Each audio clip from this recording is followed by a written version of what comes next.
There's a big misconception about who built the International Space Station, who put the International Space Station in orbit, and how they keep it in orbit. So this is how it came to be. Apollo started because of the Salyut program. The Salyut program was designed to put a space station in low Earth orbit. Russia started putting them up in the early 60s, and by the 70s they had space stations perfected. The Apollo missions ended up yielding Skylab, which was a creation in the early 70s by NASA to try to inhabit space. Skylab was originally commissioned for 10 years, however, it was only inhabited for 24 weeks before being decommissioned.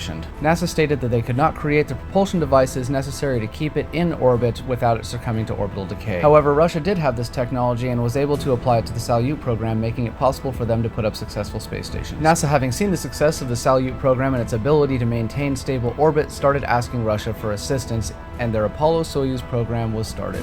Due to the politics of NASA and the claims that they had made, Apollo-Soyuz was unsuccessful, and NASA was not able to inhabit space with Russia. Russia continued successfully with the Salyut program, ending with the Salyut 7, which was commissioned for 10 years and inhabited for just about the entirety of that 10-year-long Hell, span. they even made a movie about it. You should go see it. So, about the time that we were blowing up astronauts in the 80s, the Challenger program, they were inhabiting space with their second successful space station, the Mir. Now, they say the space race was about the high ground, and I know that they say the moon was the high ground, but obviously it's pretty clear that low Earth orbit inhabiting a space station is the high ground, and Russia successfully won the high ground by being able to inhabit it while we could only visit in the shuttle. With the success of the Mir being over 10 years, this caught the attention of NASA, and once again NASA asked to be a participant in their next space station. Which brings us to the International Space Station, what was going to be called the Mir 2. The International Space Station is a Russian space station. It was put in orbit by Russia and is maintained in orbit by Russia.